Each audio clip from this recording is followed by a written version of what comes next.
अस्सलाम वालेकुम, आदाब। मैं हूं मोहसिन और आप देख रहे हैं BBN न्यूज़। आइए शुरुआत करते हैं आज के खबरनामे की और नजर डालते हैं हेडलाइंस पर।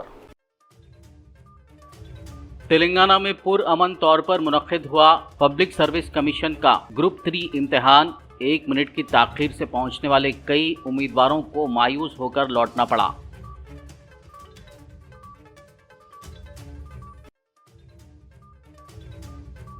उलझन का शिकार गलत इम्तिहानी मरकज पहुंचने वाली ग्रुप 3 की उम्मीदवारों को पुलिस ने की मदद। जीडी मेटला ट्रैफिक इंस्पेक्टर ने वक्त पर इम्तिहानी मरकज पहुंचने में फरहाम की सहूलत। तेलंगाना में 18 नवंबर से नई इलेक्ट्रिकल व्हीकल पॉलिसी का निफाज। वजीर ट्रांसपोर्ट पूनम प्रभाकर का ऐलान। कहा, इलेक्ट्रिकल गाड़ियों पर 31 दिसंबर 2026 तक मिलेगी टैक्स और रजिस्ट्रेशन फीस में 100% छूट।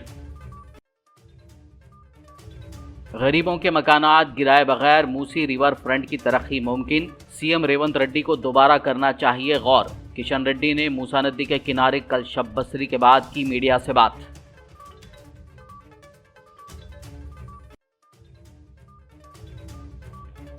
बंडी संजय ने बीआरएस पार्टी पर पाबंदी लगाने का किया मुतालबा। कहा, नाअहल सीएम की वजह से बीआरएस रियासत में मचा रही है तबाही।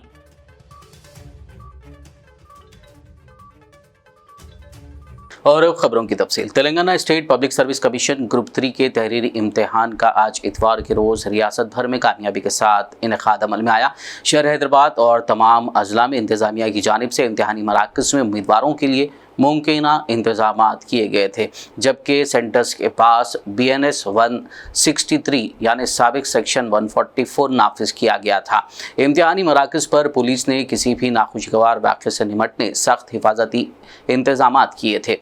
1 मिनट की ताख़ीर के रूल के निफाज के बायस तकरीबन उम्मीदवार सुबह सवेरे ही इम्तिहानी मराकज़ पहुंच गए थे। उम्मीदवारों की अच्छी तरह जांच पड़ताल के बाद उन्हें अंदर जाने दिया गया। उम्मीदवारों को इम्तिहानी मराकज़ में सेल फोन, घड़ियां और इलेक्ट्रॉनिक आलात साथ ले जाने की इजाज़त नहीं थी। आदिलाबाद में ज़िला कलेक्टर राजरी शीशा और ज़िला SP गौस आलम ने इम्तिहानी मराकज़ का दौरा करते हुए मुआयना किया।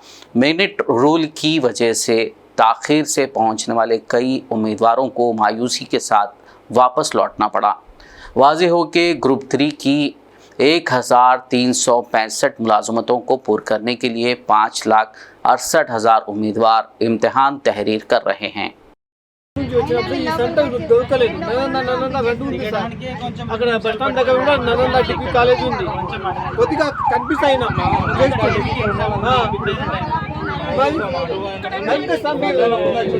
ఒక స్టూడెంట్ కి ఇట్లా ఇబ్బంది పెడితే కాదు.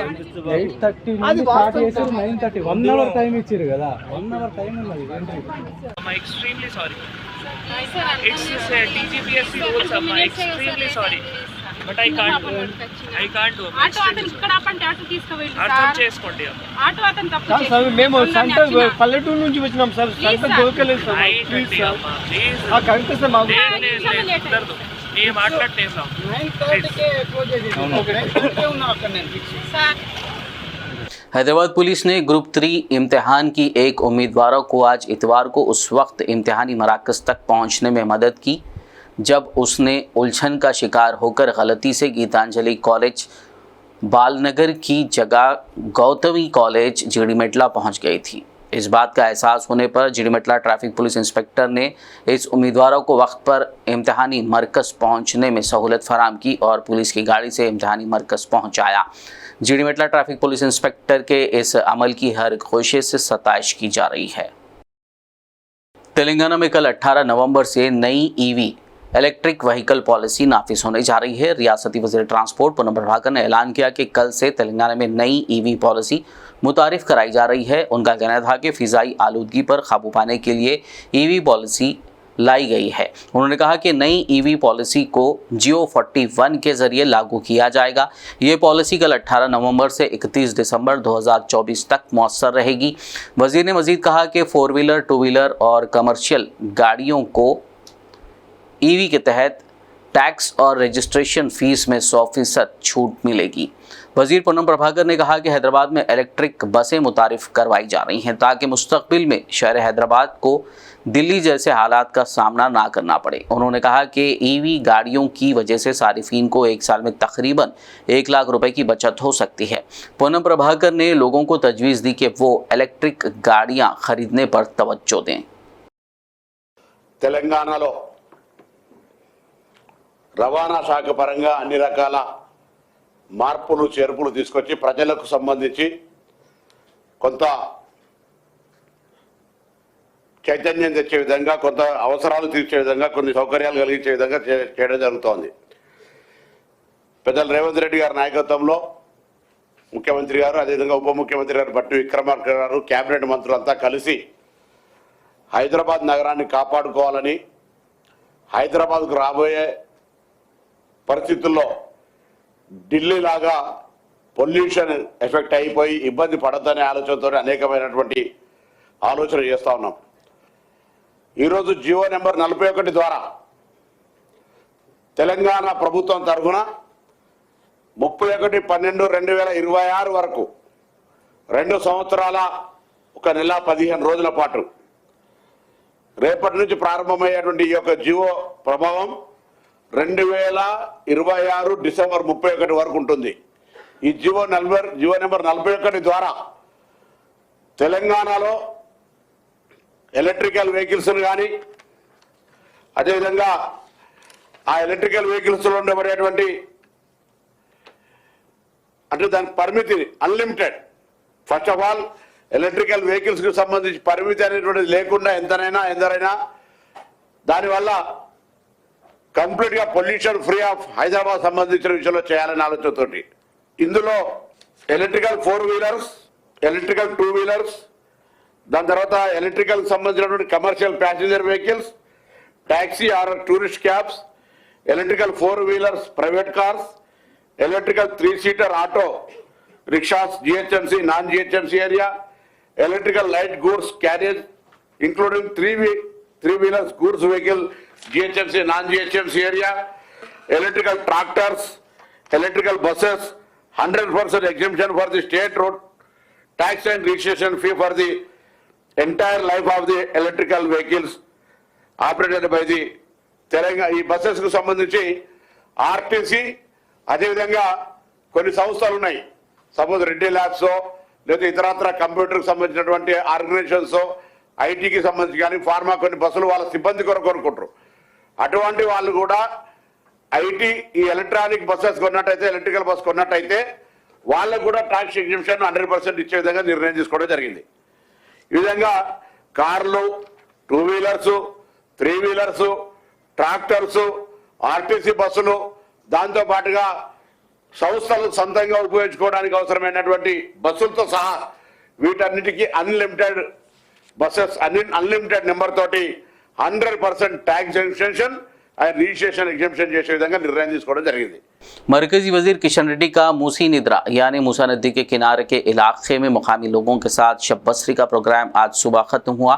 उन्होंने कल की रात मूसा नदी कैचमेंट इलाके में ए शंकरम्मा के घर में क़याम करते हुए बिताई और मुकामी लीडरों के साथ वहीं सो गए। सुबह उठने के बाद मुकामी लोगों के साथ बातचीत की और नाश्ता किया। उन्होंने मुकामी लोगों से कहा कि बीजेपी आपके साथ खड़ी रहेगी, चाहे जितने भी बुलडोज़र आ जाएं, हम गरीबों के घरों की हिफाजत करेंगे। किशन रेड्डी ने कहा कि गरीबों के मकानात को गिराए बगैर मूसी रिवर फ्रंट की तरक्की मुमकिन है। उन्होंने मजीद कहा कि सीएम रेवंत रेड्डी को इस मामले पर दोबारा गौर करना चाहिए। ఈ రేవంత్ రెడ్డి సార్ ఇండ్లు కూలగొట్టి చెట్టుకోగని గుట్టకోగని ఆగం చేస్తున్నాడు. ఉమ్మడి కుటుంబం ఆగం చేస్తున్నాడు సార్. తిండి పోతలేదు మాకు, ఆలోచించి బీపీ ఎక్కువైతుంది, షుగర్ ఎక్కువైతుంది, మొఖాల నొప్పులు. ఎవరు చూస్తారు సార్? ఇలా దగ్గర ఉండరు, కిరాయి ఇల్లు అంతమంది పెట్టుకుని ఇస్తారా? ఎవరు ఇస్తారు? చిన్న చిన్న రూమ్లు ఉంటాయి, భార్య భర్తలు ఉంటారు, వాళ్ళ మధ్యలో నేను ఏడవై వండాలి సార్. तेलंगाना बीजेपी लीडर और मरकजी वजीर बंडी संजय ने बीआरएस पर तनकीद करते हुए कहा कि बीआरएस पार्टी तबाही के लिए जानी जाती है और इस पर पाबंदी लगनी चाहिए। उन्होंने कहा कि नाअहल वज़ीर आला की वजह से बीआरएस रियासत में तबाही मचा रही है। उन्होंने कहा कि बीआरएस बामुकाबला कांग्रेस दोनों ही लागचरला वाक़े पर तवज्जो हटा रहे हैं और गाँव वालों को मुकम्मल तौर पर नज़रअंदाज कर रहे हैं। बंडी संजय ने सवाल करते हुए कहा कि जब कांग्रेस दावा कर रही है कि साजिश बीआरएस ने की है तो हुकूमत किसानों को क्यों गिरफ्तार कर रही है। उन्होंने मुतालबा किया कि गाँव वालों को रिहा किया जाए और साजिश के पीछे बीआरएस लीडरों को गिरफ्तार किया जाए। ఏం జరుగుతుంది తెలంగాణలో? సాక్షాత్తు జిల్లా కలెక్టర్ గారి మీద దాడి చేస్తే కుట్ర చేస్తున్న అరెస్ట్ చేయకుంటే నేను ఇదే చెప్పిన బీఆర్ఎస్ పార్టీ విధ్వంసకర పార్టీ, అసలు ఈ పార్టీని బ్యాన్ చేయాలి తెలంగాణ రాష్ట్రంలో. అంటే ఈ పార్టీని బ్యాన్ చేయాలి తెలంగాణ రాష్ట్రంలో. విధ్వంసాలు చేసి మరొకసారి ప్రజలను నమ్మించి మోసం చేసి ఏదో ఒక మూవ్మెంట్ తీసుకొచ్చి ప్రజల దృష్టి మళ్లించి రాజకీయ లబ్ధి పొందడానికి ప్రజల ధన మన ప్రాణాలతోని ఆటలాడుతున్నటువంటి పార్టీ బీఆర్ఎస్ పార్టీ. ఇవాళ గ్రూప్ 1 ఎగ్జామ్ అప్పుడు నేనే ఆందోళన పాల్గొన్నా. ఆ రోజు విధ్వంసం చేసే ప్రయత్నం బీఆర్ఎస్ పార్టీ చేసింది. నేను ఆ రోజు చెప్పినాను, ఆ రోజు విధ్వంసం చేసే ప్రయత్నం చేసింది బీఆర్ఎస్ పార్టీ. తర్వాత పోలీసు వాళ్ళ సమస్యల మీద అదే సచివాలయం ముందు విధ్వంసం చేయడానికి బీఆర్ఎస్ పార్టీ ప్రయత్నం చేసింది. ఇవాళ మళ్ళా లైచర్ల విషయంలో కూడా విధ్వంసం చేసే ప్రయత్నం చేసింది. దీనికి రాష్ట్ర ముఖ్యమంత్రి ఒక చేతకంతనం వలన ఇదంతా జరుగుతున్నది. ఇటువంటి విధ్వంసకారులను, విధ్వంసక పార్టీని కంట్రోల్ చేయాల్సిన బాధ్యత రాష్ట్ర ప్రభుత్వం ఉంది. రాష్ట్ర ప్రభుత్వము వాళ్ళు వీళ్ళు కలిసి విధ్వంసం జరిగినా పర్లేదు, మేము కొట్లాడితే మాకు మాత్రం మీడియాలో స్పేస్ ఉండాలి, మేము మాత్రం కొట్లాడుకోవాలి, లేకుంటే బీజేపీ మధ్యలో వస్తుంది, బీజేపీకి మీడియాలో స్పేస్ లేకుండా చేయాలని చెప్పి ఒక ఆలోచనలో కుట్రలో భాగమే అంతా. కాబట్టి ఈ విషయంలో ప్రజలు ఆలోచించాలి. ఈ అన్ని పక్క పెట్టరు, దయచేసి ఆ కొనుగోలు గురించి ఇక్కడ ఫార్మాసిటీ సంబంధించి రైతులకు న్యాయం చేయాల్సిందిగా భారతీయ జనతా పార్టీ డిమాండ్ చేస్తున్నారు. रियासती वजीर कोंडा सुरेखा ने कहा है कि कांग्रेस हुकूमत फलाह बहबूद और तरक्की की से इंतकाम जन है। उन्होंने कहा कि इस महीने की 19 तारीख को हनमकुंडा आर्ट्स कॉलेज में कांग्रेस की प्रजा पालना विजयोत्सव सभा मुनक्किद होगी। इस तकरीब में सीएम रेवंत रेड्डी शिरकत करेंगे। उन्होंने कहा कि कांग्रेस अपने वादों पर कायम रहेगी और 6 जमानतों को एक एक करके नाफिज करेगी और अवाम की फलाह बहबूद के लिए खुद को वक्फ करेगी। कोंडा सुरेखा ने कहा कि कांग्रेस हुकूमत फलाह बहबूद और तरक्की को तरजीह देती है। उन्होंने इस जलसे को कामयाब बनाने की कांग्रेस कैडर से अपील की। మరి ముఖ్యమంత్రి గారు ఇందిరాగాంధీ గారి పుట్టినరోజును మరి దృష్టిలో పెట్టుకొని ఆ రోజు ఆమె పుట్టినరోజు సందర్భంగా వరంగల్లో మరి మహిళల సాధికారతను మరి ఉద్దేశించి మహిళలు ముందుకెళ్ళాలి, మహిళలు కోటీశ్వర్ అయినప్పుడే తెలంగాణలో ప్రతి కుటుంబం కూడా కోటీశ్వర్లు అవుతారు అనేటువంటి ఒక ఆలోచనతోటి మహిళలకు ఈరోజు కోట్లాది రూపాయలు రుణం ఇస్తూ, వడ్డీ లేని రుణం ఇస్తూ ముందుకు పోతున్న తరుణంలో మరి వరంగల్లో ఆ కార్యక్రమాన్ని మహిళల సాధికారతను దృష్టిలో పెట్టుకొని ఇందిరాగాంధీ ఒక మహిళగా, ఆమె ఉక్కు మహిళగా పేరుంది. మరి దేశ ప్రధానిగా ఎన్నో సంక్షేమ అభివృద్ధి కార్యక్రమాలే కాకుండా మరి ఎన్నో మార్పులు తీసుకొచ్చి మరి మహిళలు మరి సగభాగం అంటూ నిరూపించినటువంటి వ్యక్తి. ఆమె పరిపాలనలో ఎన్నో పేద కుటుంబాలు మరి ఎంతో మరి ఆ రోజు బాగుపడ్డటువంటి సందర్భం. ఇప్పటికీ కూడా ఇందిరమ్మను తలుచుకొని గ్రామం ఉండదు, ఇందిరమ్మ ఇల్లు అనని గ్రామం ఉండదు. అదే పద్ధతిలో ఈ ప్రభుత్వం కూడా ఇందిరమ్మ రాజ్యం అందించాలనేటువంటి ఒక లక్ష్యంతో రేవంత్ రెడ్డి గారు ముందుకెళ్తా ఉన్నారు. అదే పద్ధతిలో రాహుల్ గాంధీ గారు, అదే సోనియా గాంధీ గారు, ప్రియాంక గాంధీ గారు కూడా మరి ఇక్కడ డిక్లరేషన్ చేసి తెలంగాణ ప్రభుత్వం అధికారంలోకి రావడానికి అన్ని రకాల డిక్లరేషన్లు కూడా వాళ్ళు ఇవ్వడం జరిగింది. ముఖ్యంగా అందులో బీసీ కులగణన అనేది రేవంత్ రెడ్డి మన రాహుల్ रियासती वजीर पंचायत राज व देही तरक्की डॉक्टर डी अनसुया सीतक्का ने इस महीने की 19 तारीख को हनमकुंडा आर्ट्स कॉलेज में मुनक्किद होने जा रही अवामी हुक्मरानी की फतेह की जश्न की तकरीब के इंतजामात का मुआयना किया और मुमकिना इंतजामात की मुतालिका अहदेदारों को हिदायत दी। बाद-ए-आज़ा मीडिया से बात करते हुए तफसीलात बताई। మరి ప్రజానాయకురాలుగా వెలుగొందినటువంటి ఇందిరాగాంధీ గారి యొక్క బర్త్డేను దృష్టిలో పెట్టుకొని మరి 19వ తారీఖు నాడు సీఎం రేవంత్ రెడ్డి గారు, మా క్యాబినెట్ మినిస్టర్స్ అందరూ కూడా, అదేవిధంగా ఎమ్మెల్యేస్ కానీ, ప్రభుత్వంలో ఉన్నటువంటి ప్రతి ఒక్క ప్రజాప్రతినిధులు కానీ, మరి ఇతర ప్రజాప్రతినిధులందరినీ కూడా ఆహ్వానిస్తూ ఇక్కడ మరి విజయోత్సవ సభ ఏడాది కాలం పూర్తవుతున్న సందర్భంగా ప్రగతి సభను ఏర్పాటు చేయడానికి ఈరోజు మరి ఇక్కడ నిర్ణయించుకొని ఈ సభా ప్రాంగణాన్ని నేను మరి సోదరిమణి సురేఖ గారు, సోదరుడు ఎమ్మెల్యే నాయన్ రాజేందర్ రెడ్డి గారు, ఎర్రబెల్లి స్వర్ణ గారు, ఉండు సుధారాణి గారు, మా మిగతా సోదరులు సోదరిమణులం అందరం కూడా ఇక్కడికి రావడం జరిగింది. హన్మకొండ ఆర్ట్స్ కాలేజ్ అనేది ఇందాక సురేఖ మేడం చెప్పినట్టుగా, సురేఖ అక్క చెప్పినట్టుగా ఒకనాడు బీసీ గర్జన, ఆ తర్వాత రైతు గర్జన, ఈరోజు మొదటి ఏడాది మరి ప్రజాప్రభుత్వం కంప్లీట్ చేసుకొని ప్రగతి పదంలో ఏడాది మొత్తం కూడా నడిచిన సందర్భంగా నిర్వహించుకుంటున్నటువంటి సభకు అశేషంగా తరలి రావాలని ప్రతి ఒక్కరిని కోరుకుంటూ ब्रेन एंटरप्राइजेस के मुलाजिमीन के साथ यकजहती के लिए AIPC अवामी समात का आज इतवार को हैदराबाद में इनेकाद अमल में आया, जिसमें रियासती वज़ीर IT श्रीधर बाबू ने TPCC सदर महेश कुमार गौड़ के हमरा शिरकत की। इस मौके पर ब्रेन एंटरप्राइजेस की जानिब से बरतरफी और तनख्वाह की अदम अदायगी से मुतासिर होने वाले मुलाजिमीन ने वज़ीर IT श्रीधर बाबू को एक मेमोरेंडम पेश किया। इन मुलाजिमीन ने वज़ीर से अपील की कि वो अवामी समात में ज़ेर इल्तिवा तनख्वाहों की फौरी अदायगी को यकीनी बनाएं। खबरनामे में फ़िलहाल लेंगे एक ब्रेक, मुलाकात होगी इस छोटे से ब्रेक के बाद।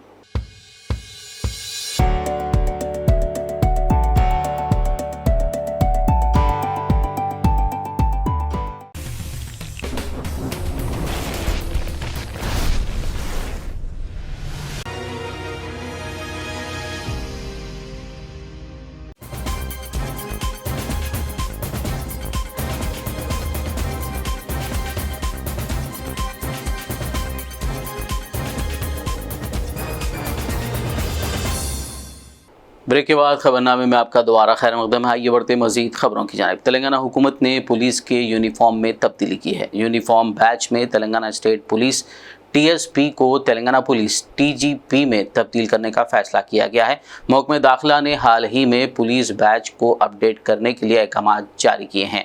इस फैसले का ऐलान special chief secretary Ravi Gupta ने किया है, जो रियासत की पुलिस फोर्स की ब्रांडिंग में एक अहम तब्दीली की निशानदेही करता है।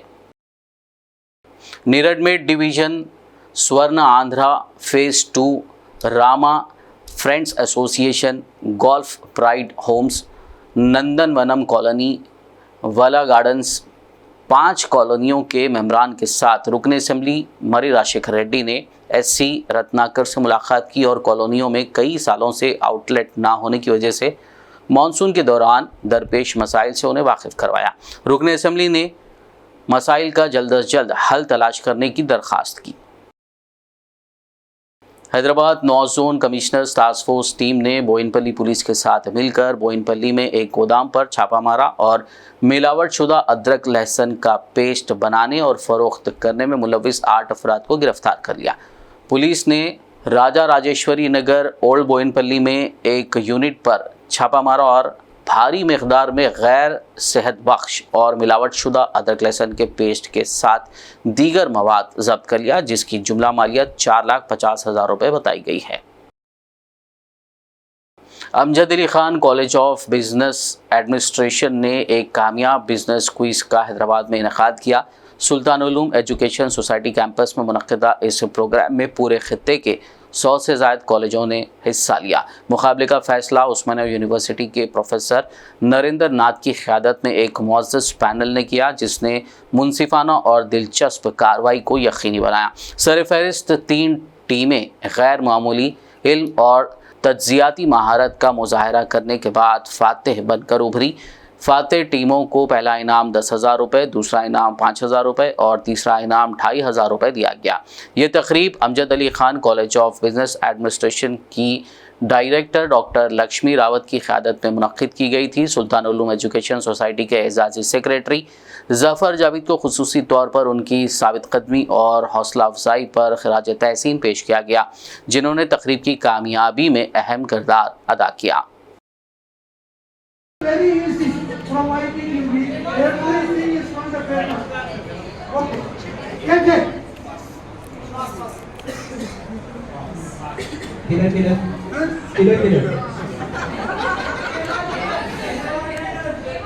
वसीम अकरम said. वसीम अकरम.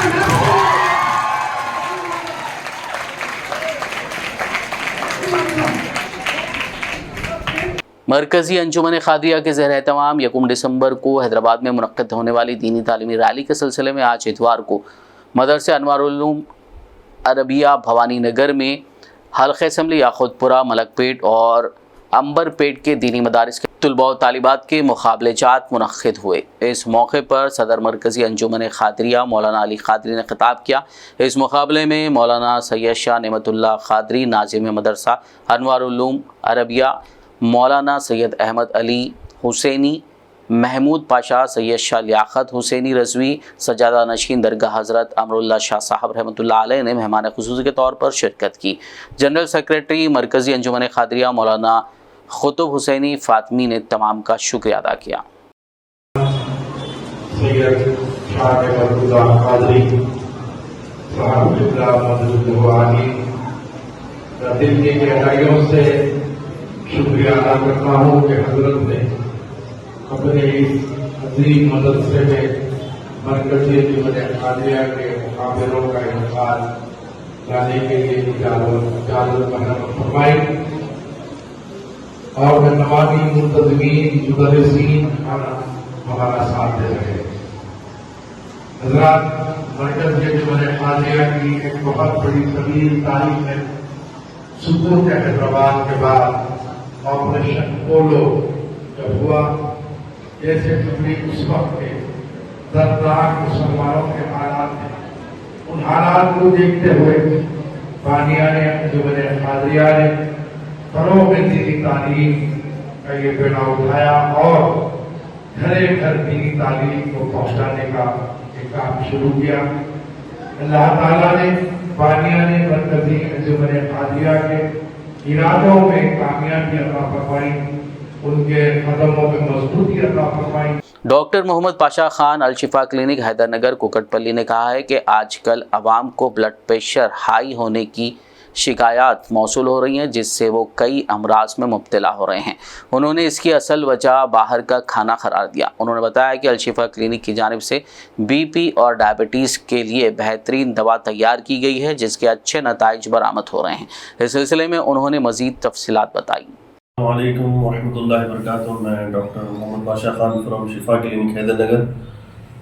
आजकल जो है हाई बीपी का बहुत बड़ा मसला हो गया है, जिसकी वजह से जो है किडनी भी मुतासिर हो रही है और जो है हार्ट अटैक आने के भी कई चांसेस बढ़ जाते हैं हाई ब्लड प्रेशर की वजह से। तो उसके लिए जो है हमारे पास परमानेंट सोल्यूशन है वी केयर बीपी के नाम से।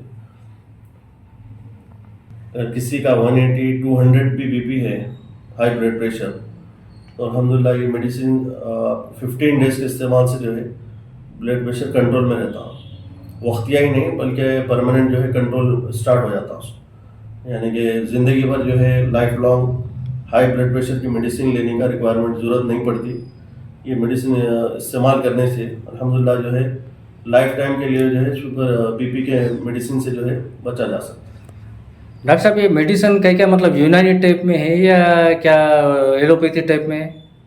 ये आयुर्वेदिक मेडिसिन है, आयुर्वेदिक, उसमें कुछ इंग्रेडिएंट्स यूनानी के भी है। तो कोई नेचुरल मेडिसिन है, इसमें कोई जो है स्टेरॉइड्स वगैरह नहीं है। बच्चे बड़े सब इस्तेमाल कर सकते हैं इसको। इवन जो किडनी के पेशेंट्स रहते हैं, ऑन डायलिसिस रहते हैं, जो डायलिसिस करवा रहे हैं, उनके लिए 2 से 3 मेडिसिन हाई बीपी के लेना पड़ता है। वो लेने के बाद में भी कंट्रोल नहीं होते, वो पेशेंट्स को भी अल्हम्दुलिल्लाह हम इस्तेमाल करवाए, जिससे जो है सारे मेडिसिन उनके बीपी के जो है छूट गए, क्योंकि बीपी कंट्रोल हो गया उनका। तो कितने दिन खाना पड़ेगा डॉक्टर साहब अगर बीपी का किसी को ज़्यादा रहा तो? कोर्स तो 1 ईयर का है ये, बट जो है इम्प्रूवमेंट तो 15 डेज में ही रहता, 1 वीक में रिजल्ट आया था उसका। तो ये मंगाने का मतलब पेशेंट आपके पास रुजू होना है या आप लोग को कोरियर या रैपिडो वगैरह के जरिए से जो ना ऑनलाइन भिजाते हैं आप लोग? रैपिडो भी अवेलेबल है, कोरियर भी करते हैं और ऑल ओवर इंडिया जाती है मेडिसिन। इवन अल्हम्दुलिल्लाह बहरीन, सऊदी, दुबई वगैरह में भी कई सारे पेशेंट्स हैं हमारे, उनके रिलेटिव्स वगैरह लेके जाते हैं मेडिसिन। अब ये मेडिसिन के लिए तो बहुत सारे पेशेंट रुजू हो रहे हैं ऑल ओवर इंडिया से। अगर आपको रिक्वायरमेंट है तो आप ऑनलाइन भी मंगा सकते हैं या कोरियर के ज़रिए भी, या शिफा क्लिनिक हैदरनगर पे भी कांटेक्ट कर सकते हैं। अस्सलाम वालेकुम रहमतुल्लाहि व बरकातहू। आखिर में एक नज़र हेडलाइंस पर। तेलंगाना में पुरअमन तौर पर मुनक्किद हुआ पब्लिक सर्विस कमीशन का ग्रुप 3 इम्तिहान। 1 मिनट की ताख़ीर से पहुंचने वाले कई उम्मीदवारों को मायूस होकर लौटना पड़ा।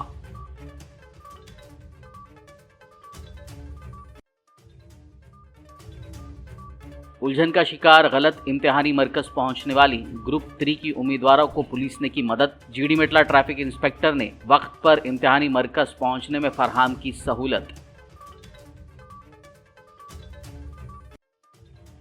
तेलंगाना में 18 नवंबर से नई इलेक्ट्रिकल व्हीकल पॉलिसी का निफाज। वजीर ट्रांसपोर्ट पूनम प्रभाकर का ऐलान। कहा, इलेक्ट्रिकल गाड़ियों पर 31 दिसंबर 2026 तक मिलेगी टैक्स और रजिस्ट्रेशन फीस में 100% छूट।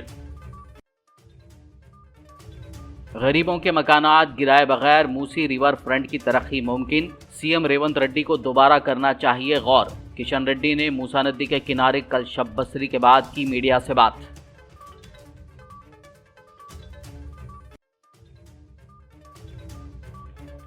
बंडी संजय ने बीआरएस पार्टी पर पाबंदी लगाने का किया मुतालबा। कहा, नाअहल सीएम की वजह से बीआरएस रियासत में मचा रही है तबाही।